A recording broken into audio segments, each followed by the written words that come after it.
Hey, what's up, everybody? Welcome to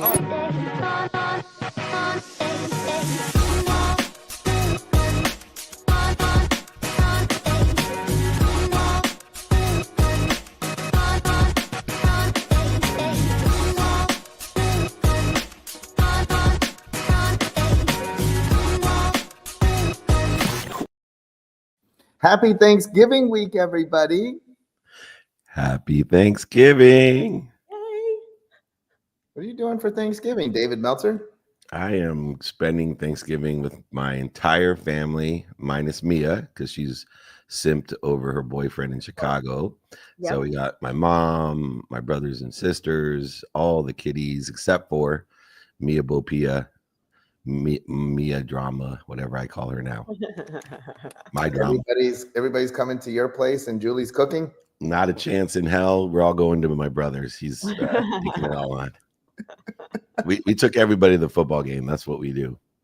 Very good. Very good. This is Thanksgiving week. Gratitude is a cornerstone of your teachings.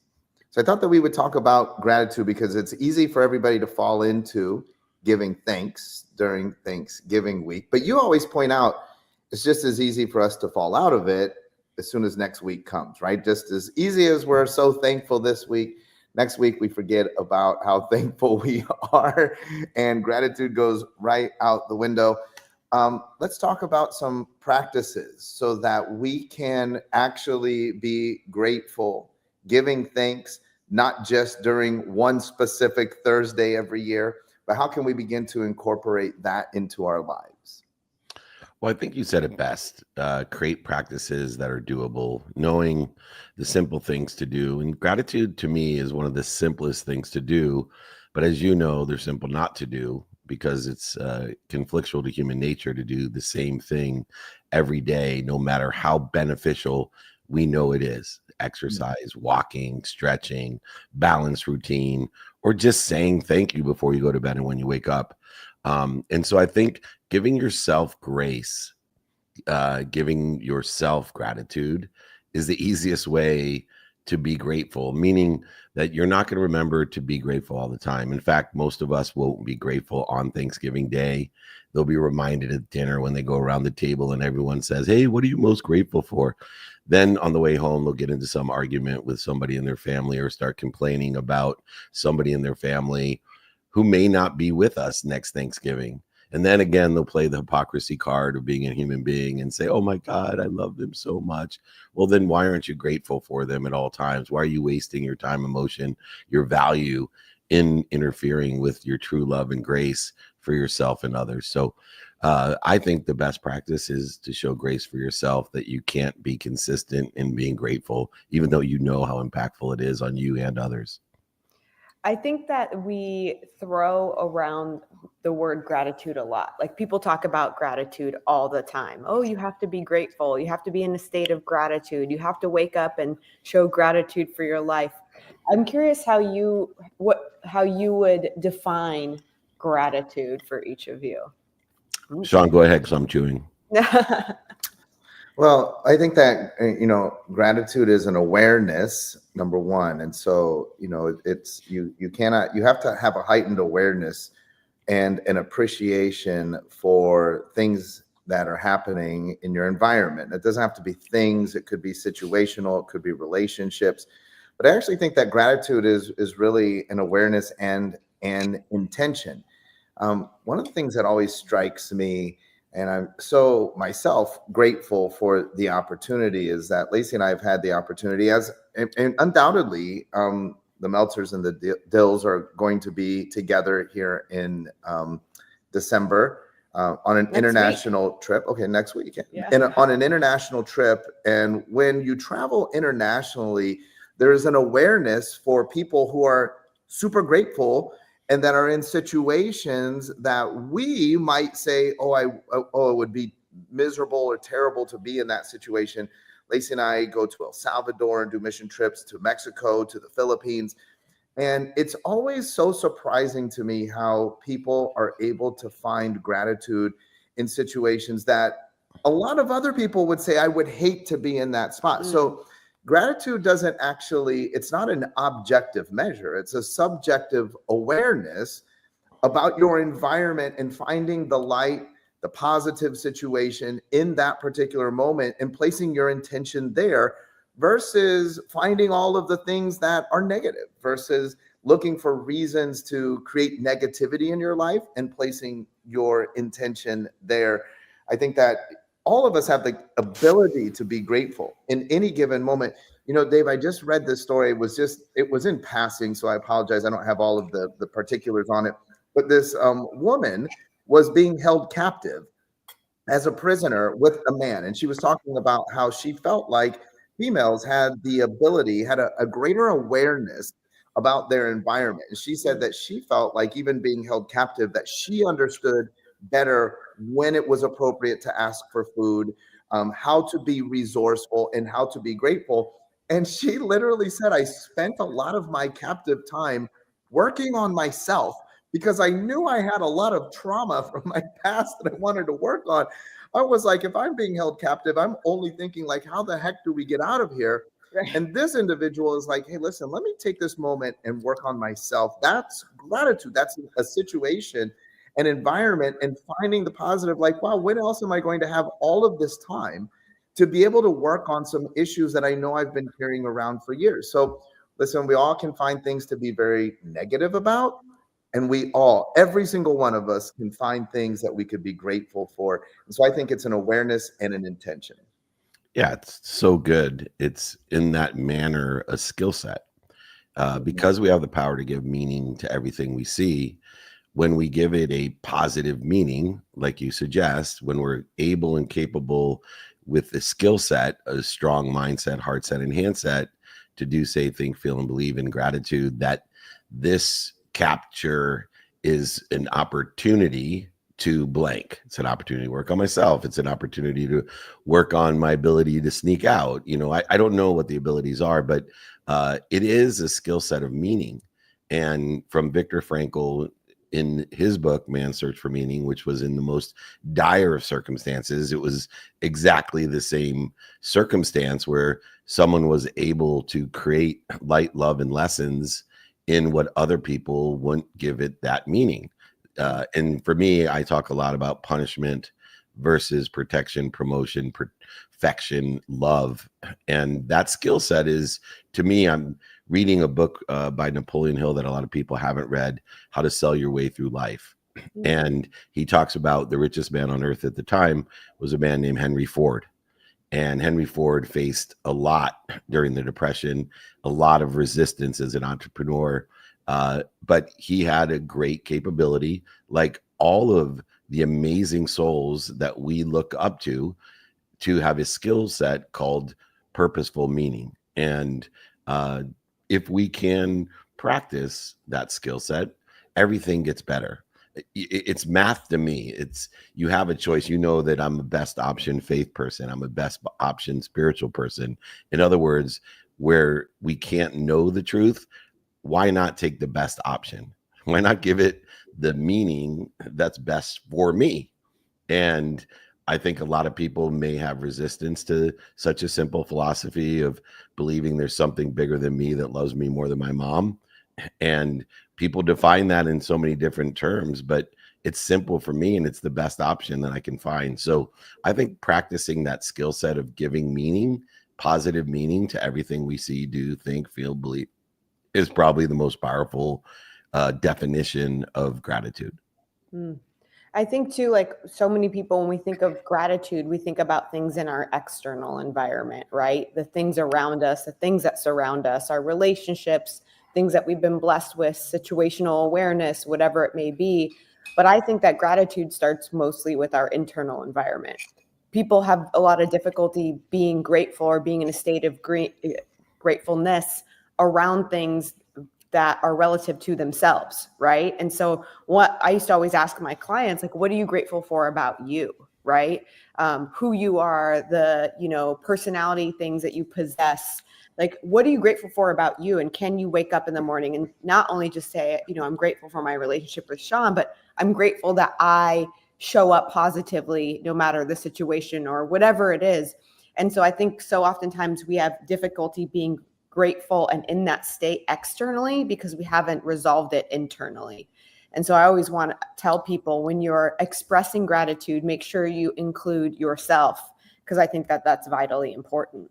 But I also include every morning that I'm grateful for Shawn besides myself. Of course. I mean, of course. Otherwise, That's something falls apart. Two very interesting points. And now I fully understand why when we do masterminds, everybody loves your guys' content way better than mine. That's obvious. It just clicked. It clicked for me. I want to come back to because they give meaning to everything they see.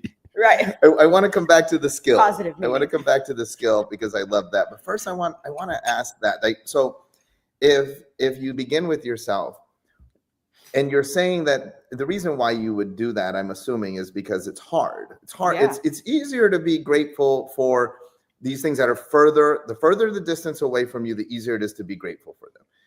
I guess, why is that? Like, I always think about, hard to be grateful for yourself, hard to be grateful for your significant other, hard to be grateful for those closest to you, your best friends. Easy to be grateful for some person that you just met that's like, oh, David, I'm your biggest fan. I'm going to bring you gazillions of business and tons of clients. And you're like, wow, this is the greatest thing. And it's harder, though, for those that are the closest to you to say, listen, but this person, they just are consistently showing up in my world. I need to be more grateful for that than those that are at arm's length. Why? That seems so counterintuitive. Why is that way? That is a deep question, and I think it's true about our family and why so many people on their deathbed feel so much at loss, because my wife pointed that out early on in my marriage. One time at dinner, I took a phone call, as I usually did, and I walked away, and we didn't have Miles at the time, but the three girls, and I came back to the table, and Julie said, why is it that you care more about people you barely know or don't even know than the people you say mean the most to you? And I still get kind of choked up thinking about it, because she was basically asking me what you just asked. And it's difficult. Is it really counterintuitive to appreciate what's at hand where you stand? Is it human nature to really appreciate, and forget about what got you there? And, they talk about treating people correctly because, on your way up, you treat them correctly, because if you do, they'll treat you correctly on the way down. And those are our family and friends. So I think it's more human nature not to appreciate our family and the people that are closest to us. It's human nature to take things for granted. The water, the food, the sun, because they're there every day and they never ask for thanks. You ever hear the sun say, hey, Dave Meltzer, how come you never thank me? Do you ever hear water say that to you? How come you never thank me? And that's the way I see my mom. I see my friends like you and Lacey, right? You don't sit there every day and call and say, how come you didn't thank me for this? How come you didn't? And so I think it actually is human nature to feel more grateful for the present thing at hand than what got you there. Yeah, and it really has to do with also expectation, right? We have this inherent association with our closest relationships, the things that we already have in place. We expect them to always be around. And with an associated expectation, you have to work less hard for that thing. And then it's easier to take it for granted and be less grateful. Those things that you didn't expect to show up in your life, then all of a sudden you're grateful for them, right? I think there's another nuance. Maybe it's personal to me, but I find this, and I adore my wife, as you know, and I find myself tempering because I want to be in the practice of gratitude.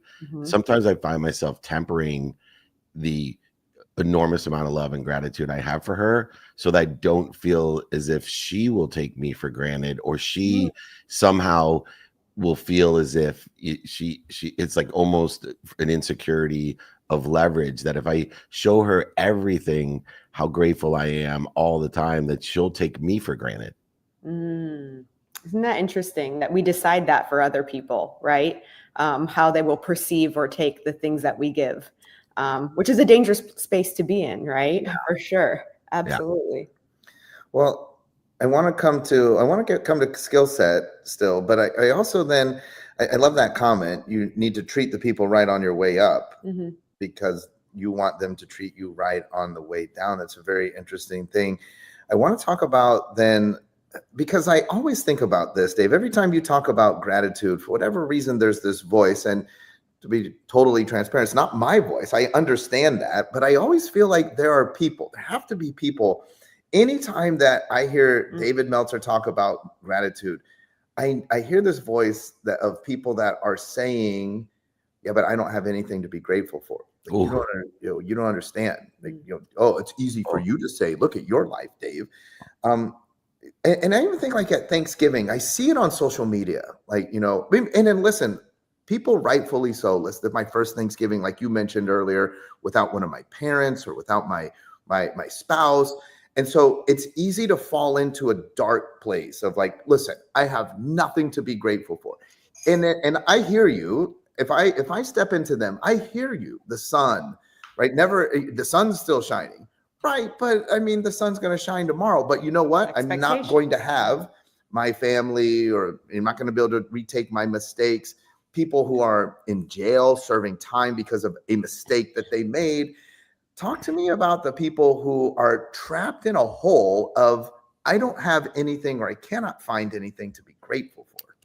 Yeah. And it's getting, because of the holidays and because of fear of change, political change or whatever it may be, there's more of it now this time of year. More people die and more people kill themselves from Thanksgiving through the New Year's because of this meaning that we give it. And so it was interesting about when I went on my journey to empower over 1 billion people to be happy. And I remember thinking, well, life is simple. You just have to look at life with a glass half full or overflowing, right? And I would, as I work through things, go like, why can't people just see you're just better off seeing things as half full or overflowing? And it's stupid, right? Like, that's the last thing you want to tell someone who can't find the light. It's the last, I mean, because you're just going to send them into a complete, easy for you to say, resistance, etc. And so we have to meet people and start where you stand. And I think, I am teaching people to start where they stand. And so Lacey nailed it when she said to give ourselves grace. So the people that can't find the light, the love, and the lessons today, and are sitting there saying, well, look at these 3 assholes. They have everything: beautiful marriages, beautiful houses, beautiful trips around the world, beautiful friends. Fuck them. Excuse my language. Yeah. And I see that. But when we say to them, hey, I feel you. I've been there. Let's start where you stand and let's find what you're grateful for. Like Lacey said about yourself. Yes. F everybody else. But let's take grace and start where you stand. Take inventory, be grateful for your skills, and you'll get back to that. Your knowledge of who and what, and your desires. Because no matter what and where you stand or start today, everyone has desires. And we can be grateful for our desires, which leads to what? Hope, faith, positivity, optimism, manifestation, all of these beautiful things that progress in our lives. And it gives us purpose, desire. And we all know the formula. If our purpose is greater than the pain, we're going to continue on and be more and more positive. So I think Lacey actually answered the question. Start where you stand and take grace in yourself. Well, and I think it's, you are the center of your universe, whether you believe that or not. That's the truth. And I think so oftentimes we take that for granted because we are looking out externally at the universe instead of internally as us. And so it is in those hardest times. Sometimes I get it. I mean, we've been in places where, your purpose may not feel greater than your pain. It is deep inside. But, sometimes the pain is big and the world looks bleak and you feel like you're contracting instead of expanding, but you can always recenter yourself and go back to you. And if you start at the center of your universe, you can expand out into the rest of the world. And I think sometimes it is hard to look outward, and you need to look inward. And that's why I always say start with you. Mm-hmm. So I'm going to challenge you on this next question, because I want to come to that skill set, the skill of gratitude. That every time I've heard you talk and you speak about gratitude, say thank you in the morning, say thank you at night. Then you point out that, listen, the majority of people, they raise their hands, oh, I'll do that. And that the majority of the people by tomorrow will not be doing it. Hopefully over the next 30 days together, the three of us will also talk about goal setting. I don't know why everybody only does goals in December, right? Like, yeah, I don't know. Not everybody. Not everybody. Okay, not everybody. Most so many of us. We're going to people. break that. We have a goal to break that. Yeah. It's an ongoing thing. Goals are an everyday thing. It's an everyday thing. Like, entrepreneurs should just put out goal setting things in March. Yeah. Every day. I say day. every day. Trajectory, divine direction. Let's talk about the goal of getting better at gratitude. So if I'm like, okay, because I love that. Hey, this is a skill. It's like golf. It's like anything that you want to be good at, you need to practice. So you can't just say like, yeah, I'm going to go to Top Golf once and then that's it. Now I'm good at it, right? So I wish. Yeah, I wish too. So you're like, hey, this is a skill. That was big for me. This is a skill. And any skill, if you desire to be at an elite level in the practice of that skill, you have to practice. So I want to go deeper. Yes, that's a starting point. In the morning, saying thank you, and at night, saying thank you. But if I want to be an elite gratitude person, give me a roadmap of what would that practice look like? You know, Steph Curry is going to shoot 100 threes, not just a free throw in the morning and a free throw at night. So if I want to become elite, what do I need to do to become elite at gratitude? For me, it's 5 daily practices, which I'm happy to send to everybody. It's changed my life, and it's what I call a habit machine.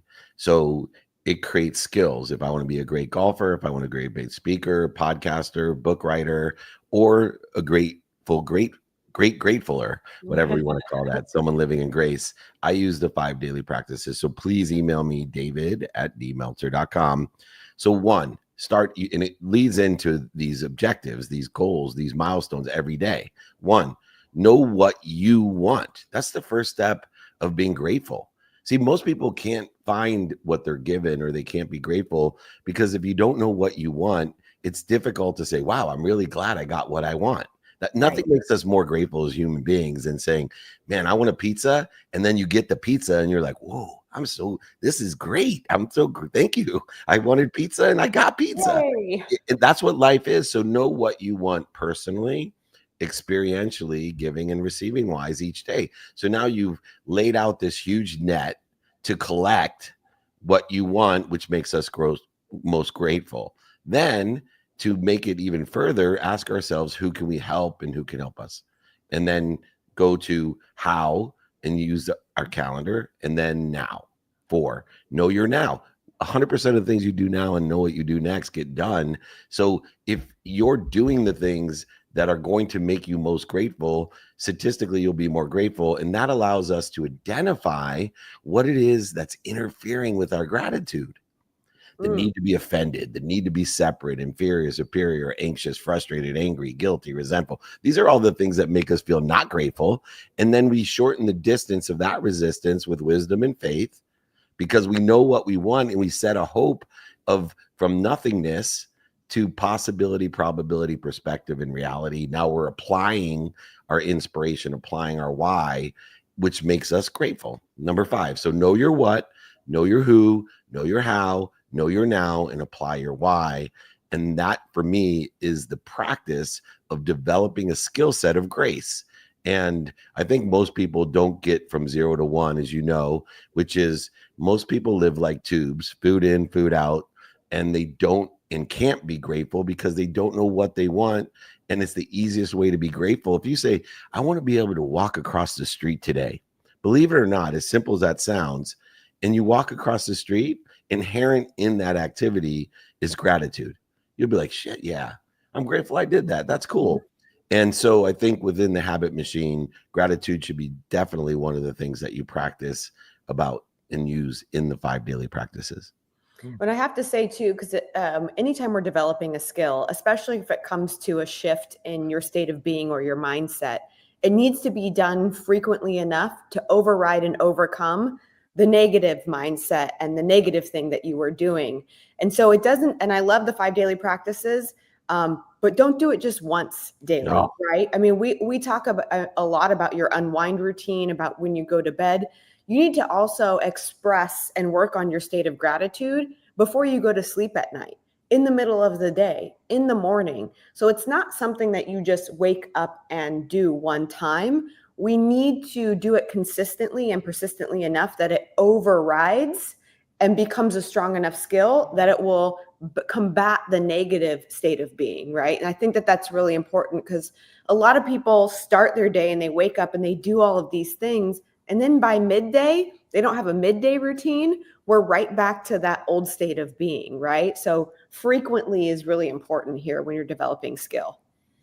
Yeah, this doing the calendar allows us to be consistent and persistent in the pursuit, because we are actually leveling in. The surface players pay attention to their calendar, and very few people pay attention. They don't even look at their calendar, pay attention. But to give intention is to give it gratitude.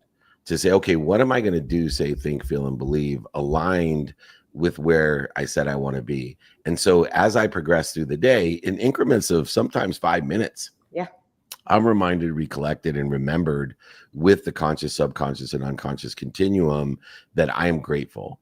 It's like, okay, I'm doing an overview call. I'm grateful. Each of these things inherent in its ability and the activity is to be able to say, how blessed am I?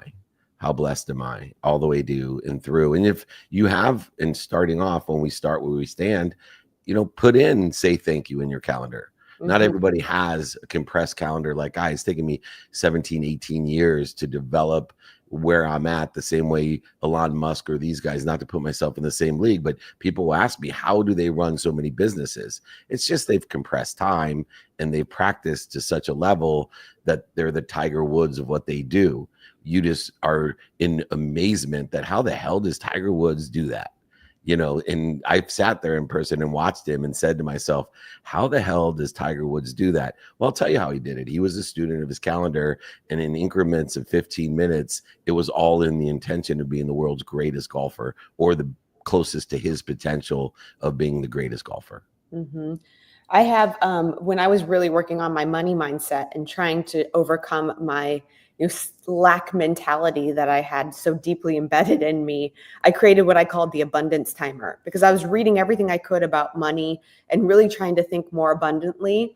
But what I realized is that I would be saying my affirmations in the morning, and then midday I had negative thoughts around money and where would it come from and how are we going to make it to our next paycheck. And so what I did is I literally on my phone, I had the word abundance pop up every hour. So it would just disrupt my way of thinking. And I would look at that word abundance. And then over time, I could be in the other room and I would hear that alarm, that vibration go off, and it would automatically put me in that state of abundance again. And so it just disrupted that negative thought pattern frequently enough that I was able to overcome it. In that process, you said, put it in your calendar to say thank you, put it on your timer. I'm grateful for, and have it just disrupt your way of being in your day enough that you're just constantly moving yourself into that state, right? And you can do it for anything. I love it. Your calendar is not just what you're going to do. Your calendar can include what you're going to think. Yeah, and who you're going to become. Most people, what's interesting is we get so wrapped up in our calendar with all the things we're going to do, we forget to put in thinking time. So that's why your business never is able to grow and prosper, because you're not able to actually think about a strategy. You're not able to sit and think. Most great people actually have scheduled thinking times as well. Dave, where can people find you? That's right. Yeah, think and grow rich. That's exactly right. I'm also into accountability partners. So I'm going to be Shawn's accountability partner on our weeks of travel to remind him to smile, because when you smile, it's impossible not to be grateful. And he has the most beautiful smile, which is why I think of him every morning and I pray for his happiness so he smiles more. Look, you can find me, david@dmeltzer.com.